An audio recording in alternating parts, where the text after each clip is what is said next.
What's up, everybody, and welcome back. Many of you may be wondering where I've been with the 9.0 release and everything attached to it or since then, and frankly, I've been traveling and on vacation. Attached to my vacation was also the visit of partners to the Offworld office. So there's plenty to share over the next several weeks. Today, we're going to do a little bit of catch up. We're going to talk about the 9.0 release, some of the hot fixes that have released since.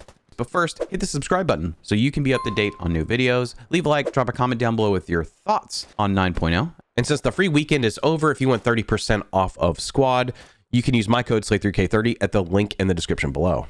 Now, if you've been keeping up with the channel, you should know that probably the biggest thing that we've discussed over the past several months has been the engine upgrade, moving from Unreal 4 to Unreal 5.5.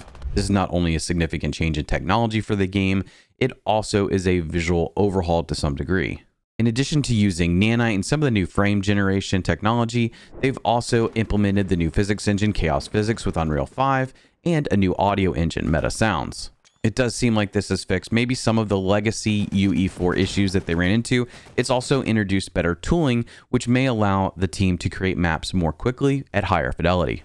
Many of you have already seen a ton of footage from the playtest over the summer, and you've already had a chance to play the update since it was released. While imperfect, it does look drastically different than what we've become accustomed to with the Unreal 4 version of Squad. Now, maybe one of the biggest keys to the future of Squad would be looking at the Basrah map remake. This map was entirely built in Unreal 5 for Squad. There's much more density in terms of props and stuff like that to make the area feel lively. The map also feels massive with many different lanes as potential options moving forward. And at launch, you were able to get a bunch of layers attached to Basrah, including 2 Advanced and Secure, 2 Random Advanced and Secure, 3 different invasions, 2 seeding layers, and 3 skirmish layers.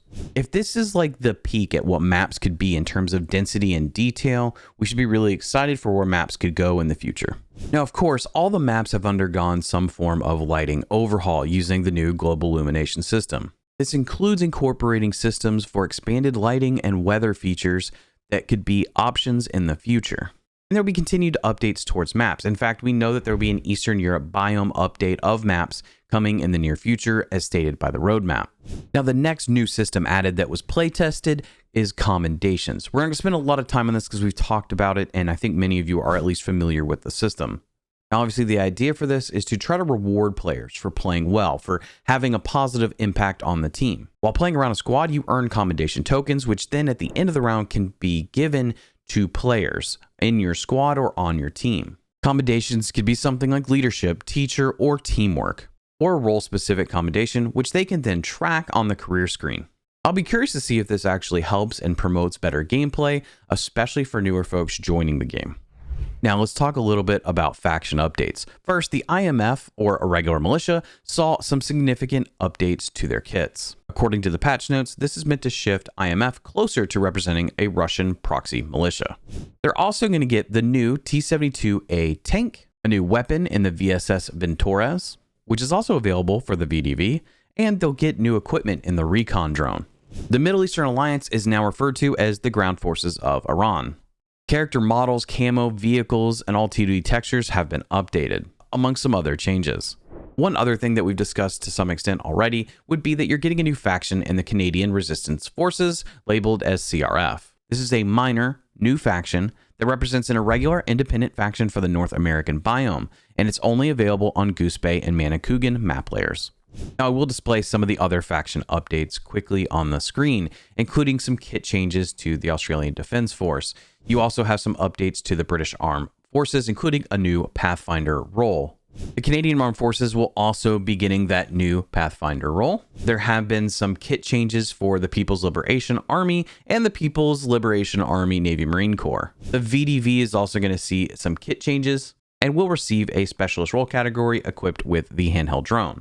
The Russian ground forces are going to receive a raider role along with a scout role in the specialist category that comes equipped with the drone. The Turkish land forces will see some kit updates. They've also replaced the UH-1H with the UH-60 on all battle groups for helicopters and reduced the number of M60 MBTs from 2 to 1, except for the armored battle group, which will continue to have 3.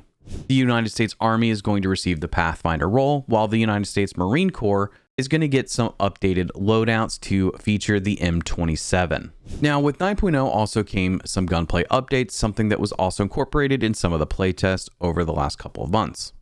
The goals again were to improve the engagements below 150 meters. It was to mitigate some of the problem of losing the front sight and make recoil feel more natural, less random, and less intense without detracting from our intent to have extended firefights within gameplay. Given that this has been available for a little while now, and we've already discussed it, I'd be curious more so to hear your thoughts in the comments down below if you feel like it's made an impact in your gameplay. Now, as a part of Unreal 5 and the change to the physics engine, we've seen some changes to how vehicles operate.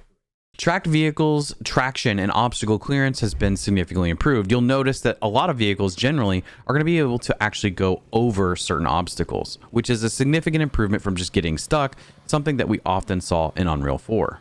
Tracks should get more consistent torque when maneuvering through difficult, uneven terrain and obstacles, while wheeled vehicles have a higher speed advantage on roads but are now slower off-road.